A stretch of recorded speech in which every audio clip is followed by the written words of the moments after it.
Are you one of the millions of people around the world who is going to set a New Year's resolution this year?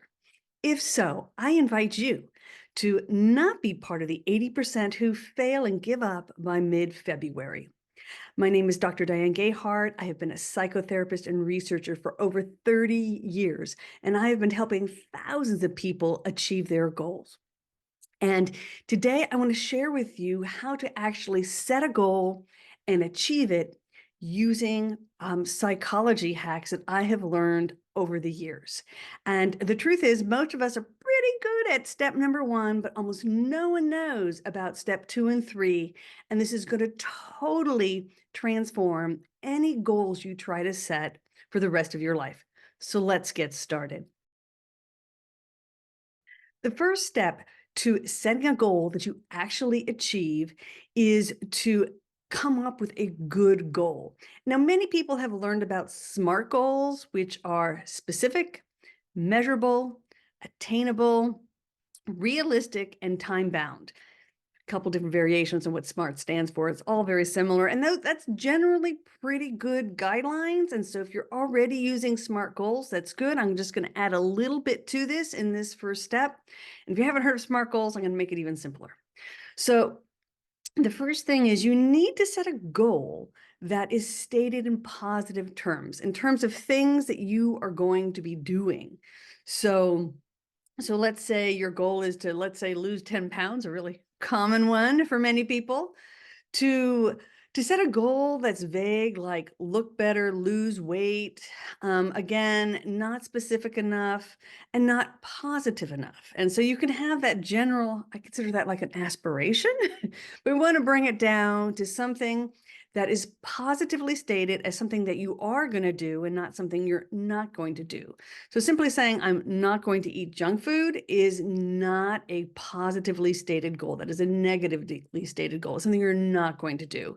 Worst way to set a goal. Always stated in positive terms. So I'm going to eat healthier. I am going to lose 10 pounds or something along these lines, something that is not what you're not going to do, but something that you are going to do. Adding exercise is a great one too. I'm gonna, work towards, having daily exercise 5 days a week. Okay. So it's clear, it's specific, it's what you are going to do and not what you're not going to do. And so if the goal is to, let's say, lose weight, you want to kind of boil it down to what is your strategy going to be in order to achieve that goal. So it could be to exercise 5 days a week. It could be to reduce the total calories you're taking in or to eat low carb, whatever it might be, but try to have it be what you are going to do and not what you're not going to do, and make it as specific as humanly possible. So, it could be eating, no more than 1,500 calories per day. It could be, exercising a total of 150 minutes, ideally 5 days a week, whatever that might be. But try to come up with something that's very clear, very concrete, and very specific about what you're going to do. So that is your first step. You can use the classic, SMART, guidelines, which are specific, measurable, actionable, or attainable, realistic, and time bound or time limited. You can use that, but you can also just really focus on keeping it positively stated, what you are going to do and what you're not going to do, and make it as specific as possible. So that's step one, and that's a step that most people get. Okay, so you've got your big goal. Let's say it is to exercise 30 minutes a day, 5 days a week. Great goal, common goal. You can also have something like you're going to meditate, do mindfulness for 10 minutes a day, 5 days a week. So let's say you have one of these couple goals. We'll practice on these. So the next step is surprising to a lot of people. And this is where the magic really begins to happen and the psychology hacks really come into play. So you have your goal, but I want you to break it down to something that is like 2 to 5 minute mini version of this goal. And we call these, mini goals, and they're based on the concept of micro habits. And what happens with micro habits is that when you have a tough day, when you're sick, when crisis is happening at work or in the family or your relationship, you're able to keep momentum going. Okay. And you're going to do 2 to 5 minutes of whatever the bigger goal is. But when you keep momentum going, what happens is that you shut down your inner critic. And if you can shut down your inner critic, you can achieve almost anything in life. So let's just go with the 30 minutes of exercise was your goal, right? But let's say you've got an early morning meeting or something happens with your car. You know what? All these things, you're not feeling great. All these different things can come in to keep you off track. But if you just do 2 to 5 minutes, of whatever your goal is, whatever the bigger goal is, you're going to find that you have this boost of confidence.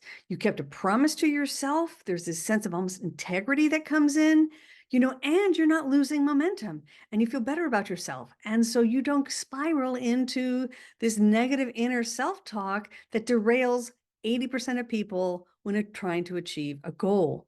So you're going to do your 5 minutes of counter push-ups and squats or, whatever else while your coffee is boiling in the morning, and so if you can still get to do your 20, 30 minutes of exercise later in the day, that is great.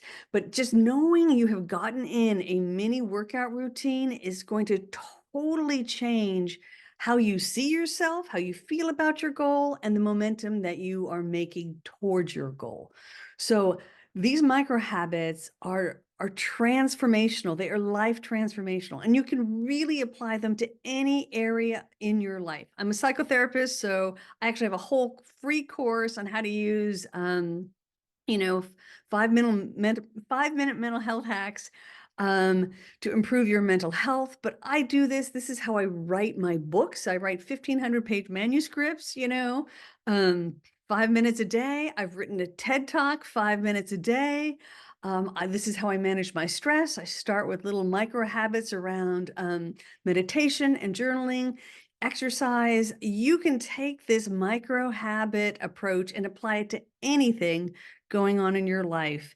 And you will find that what that does for you psychologically is life transforming. And I have used this with thousands of people, and I train actually thousands of therapists how to use this. And they're always shocked at like, oh my God, psychologically, this is life transforming.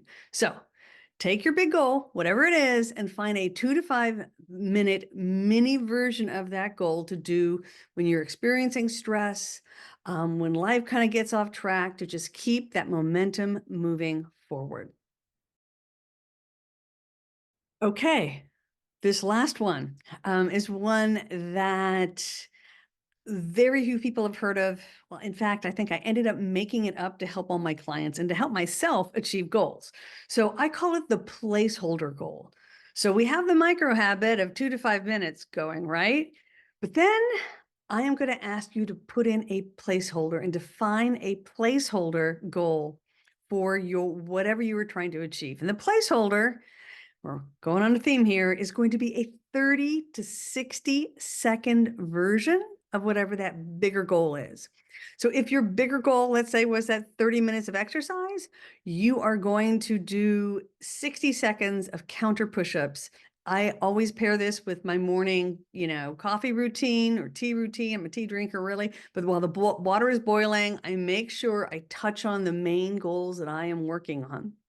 And this placeholder plays off of the micro habit, because what I found is that so many of my clients couldn't even do the 2 to 5 minutes. And that's the honest to God truth. And thus we have 80% of people giving up on their goals, New Year's resolutions within 4 to 6 weeks, right? So this placeholder goal, which is 30 to 60 seconds, is essential, because if you can't even do the 2 to 5 minute version of the goal, you're going to do the placeholder, which can be anything from 5 to 60-second version of the goal. So one of my favorite versions of this is, let's say you've been working on mindfulness or some form of stress reduction technique.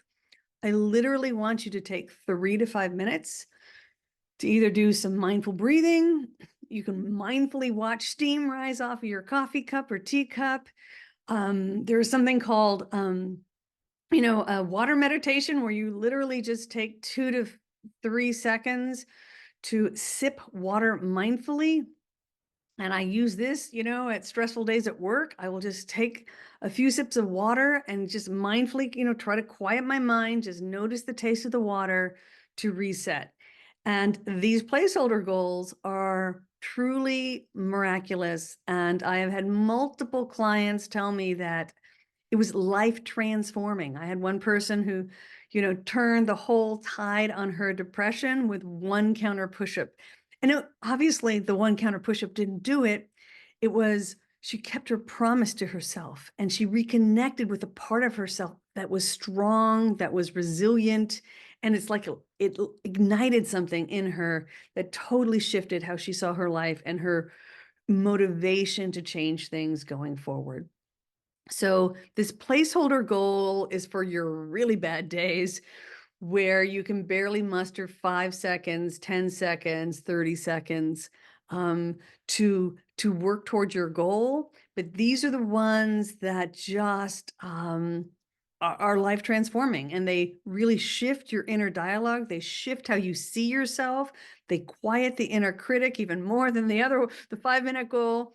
And ironically, this placeholder is often where my clients say that they have huge aha and insights into what's going on. They reconnect with better parts of themselves.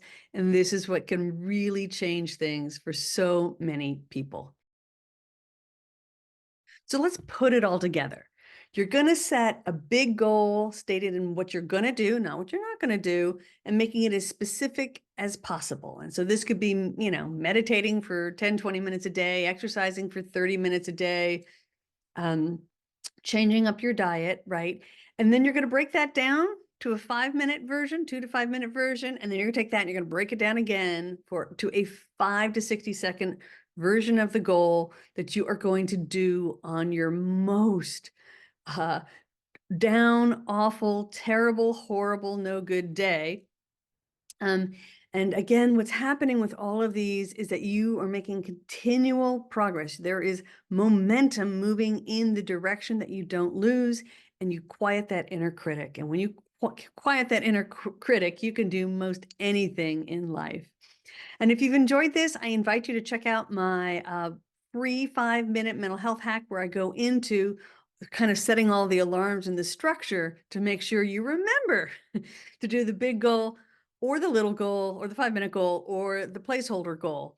So the last missing key is figuring out how to make sure that you remember to do all of this, because most of us get so busy that we can easily forget. So hope you found this helpful. Add some comments below. Let us know how it goes. I can't wait to hear how it worked for you.